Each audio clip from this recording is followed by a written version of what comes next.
ton cahier, donc tu n'avais pas fait celui-là. Ceux qui avaient leur cahier, tout à l'heure, je me disais, c'est fou, hein. Même quand ils ont un temps libre, ils travaillent.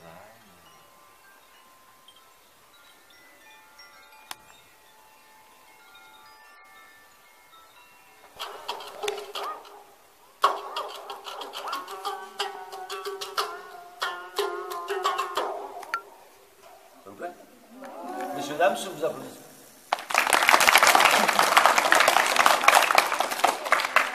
Donc ça, je voudrais juste faire une petite digression, une petite parenthèse. Ça, c'est un truc de guitariste. Alors, les garçons, si par exemple, alors, je ne sais pas si quand vous serez grand âge de draguer, un peu plus grand, la guitare sera encore à la mode. Mais il y a deux façons de jouer de la guitare. Il y a ça ou ça. D'accord? C'est une question d'attitude. D'accord?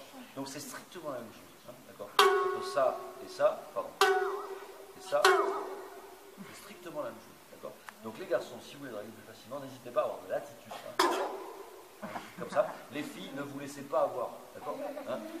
Sachez que c'est la même chose. D'accord? Et qu'un type peut très bien avoir. Voilà. Je dis ça aussi pour les grandes. Hein? D'accord? Oui. Un guitariste qui a révolutionné la guitare moderne, Jimi Hendrix, au niveau de justement ces distorsions. Ouais. Ça s'était jamais pratiqué. Puis après, bon, il a été considéré comme un excellent guitariste. Bien sûr, mais lui, il fait du son. Oui. Lui, il fait vraiment du son. Et des moments, c'est de la musique contemporaine. Hein. À Woodstock, à un moment donné, oui, on dirait même il y a une descente de notes, on dirait du Bach, on dirait la chaconne, la grande chaconne, et un torrent sonore, et surtout, c'est du son, on dirait de la musique contemporaine. C'est vrai. Mais alors lui, il y a aussi, ce qui est fou, c'est que c'est pas tout à fait vrai ce que je vous dis, parce que des fois il y a des gens qui ne font rien, des guitaristes qui jouent et qui en rajoutent pas, et toutes les filles font ah j'aime bien ce guitariste. Donc bon, voilà, c'est pas toujours, mais ça peut servir pour les grands en tout cas ce que je dis. Et la dernière fois que j'ai dit ça, il y a une dame qui a dit c'est trop tard. Mon mari est guitariste, je ne peux pas y résister. Alors pendant longtemps, je me suis demandé pourquoi j'étais attiré par les sons, pourquoi j'avais fait ce spectacle. Et cet instrument m'a beaucoup questionné. C'est-à-dire que j'avais pas d'argent à l'époque quand je l'ai acheté. J'avais vraiment pas beaucoup d'argent. Et la dame m'a fait la démo. C'est une cloche tubulaire. C'est-à-dire qu'en fait, vous avez des lamelles en fer qui sont à peine tenues, suffisamment peu pour pouvoir faire sonner le métal. Comme ça, le métal vibre. La langue de métal vibre. Voilà. Et puis, vous avez un petit... Là, vous pouvez moduler et faire... J'ai toujours adoré les instruments vidéo. Donc ça, la dame m'a montré, et je me suis dit, je ne peux pas laisser ça là, il faut que je ramène ça à la maison. D'accord? Ça coûtait un peu cher. Et je me disais à chaque fois, mais c'est vraiment typiquement le genre d'instrument avec lequel on ne peut rien faire. Donc j'ai vérifié, il y a très peu de groupes qui jouent de cet instrument, on ne peut pas faire grand chose avec. On peut faire des choses, je veux dire, mais voilà, vous ne faites pas un concerto pour ça.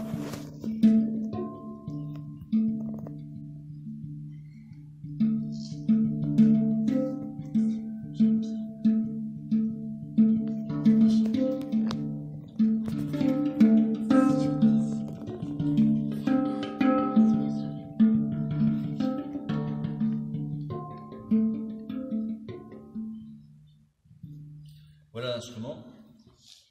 Ah oui, c'est ça.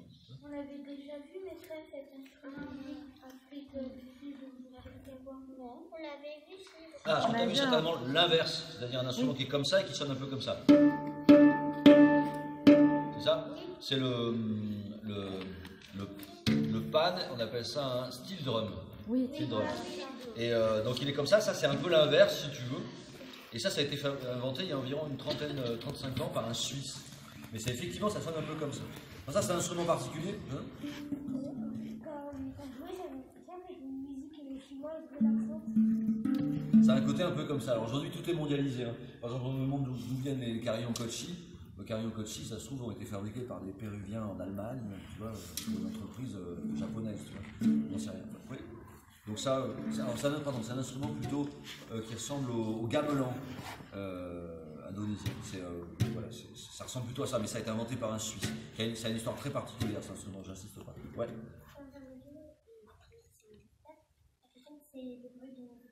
Ah, on m'a dit plusieurs fois ça, que ça ressemble à la guitare. Alors, Ça, c'est un super instrument parce qu'il oblige les musiciens à jouer doucement. Genre, les musiciens jouent le plus fort possible sur l'instrument, c'est un gros défaut qu'ils ont. J'ai un ami à moi qui est belge qui m'a dit « Ah, je peux jouer sur ton instrument ?» Je dis « Oui, bien sûr, tu peux jouer. » Il m'a fait « Ah, ça, tu peux pas le faire sonner ?» Je lui dis « Ah non, tu tapes comme une brute !» Et voilà, alors on peut taper un peu fort.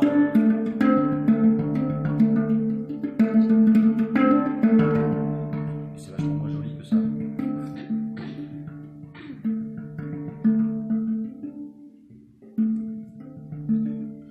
C'est un instrument vachement bien parce qu'on peut y jouer à plusieurs. Des fois, je l'amène en soirée. Donc moi, je me mets à la basse, par exemple. Il y a quelqu'un qui se met là, quelqu'un qui se met là. Et des fois, on a des non-musiciens qui viennent. Alors, les non-musiciens ne savent pas faire ça, en général. Les musiciens savent faire ça. Ma mère, elle fait « Oh, regarde, je sais le faire. » D'accord, oui. Comme ça, cette souplesse qui permet de pouvoir fouetter. Sinon, on fait ça. Ça marche pas. Et ça, pour le contourner, j'ai ces petits trucs qui servent justement pour le style drum. Par exemple, sur cet instrument, c'est difficile de faire sonner les...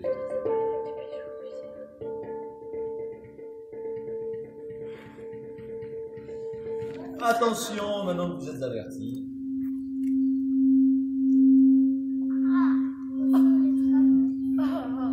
Il y a des gens qui supportent vraiment pas celui-là.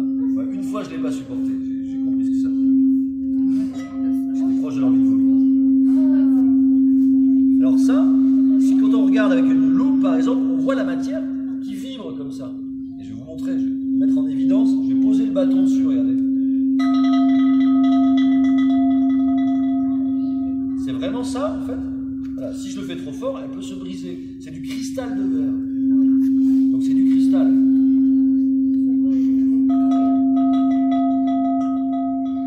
Et ça, si je le fais longtemps, ça peut résonner, ça peut ce qu'on appelle le sustain, la fin de la note, qui durer 3 minutes.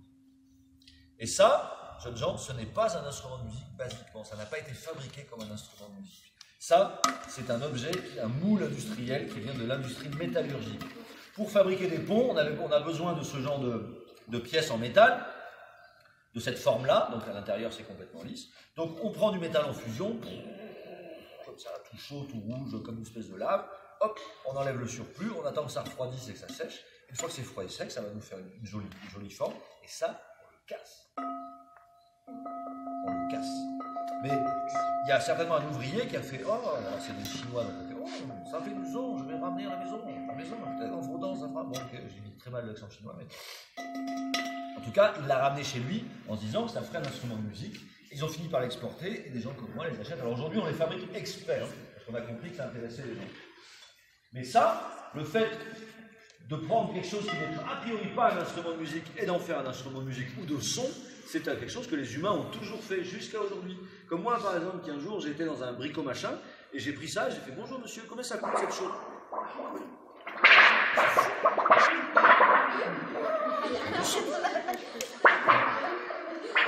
Il y a un enfant un jour qui m'a dit « On dirait un poisson qui frétille. » Vous entendez ça? C'est une super résonance. Alors ça, on s'en servait notamment pour faire de l'orage dans les théâtres. Il y a avant, même encore maintenant, il y a des gens qui utilisent des trucs à l'ancienne comme ça. Donc ils prennent des tambours de machine à laver, ils mettent des gros cailloux dedans, ils tournent, ça fait comme ça, et ensuite il fait ça pour faire l'orage.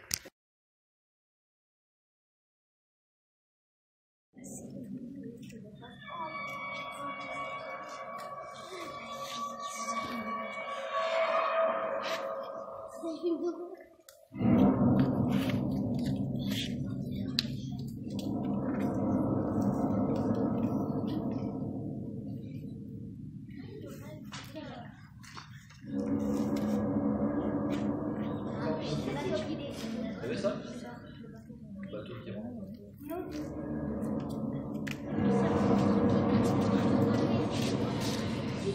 Sans balai.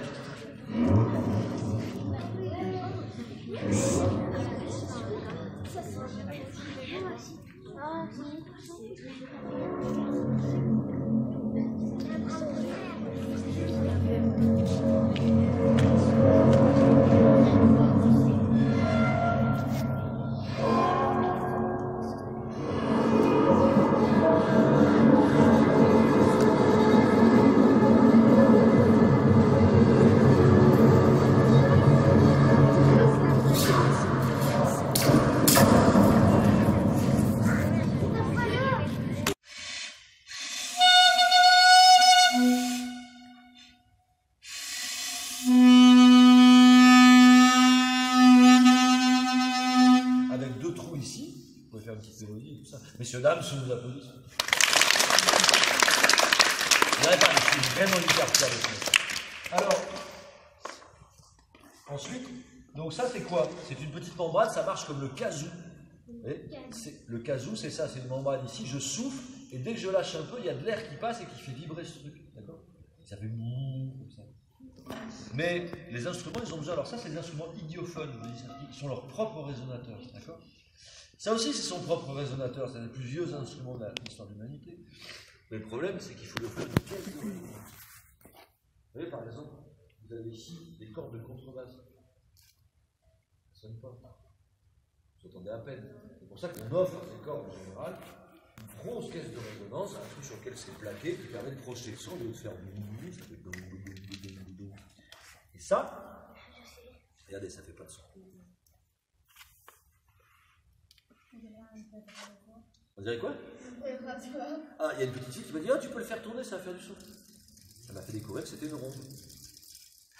Okay, je l'ai pris dans la tête comme tout à l'heure. Allez, je vais offrir une caisse de résonance. Maintenant, j'ai bougé les lèvres. Maintenant, j'ai bougé la langue. Maintenant, je vais souffler et aspirer.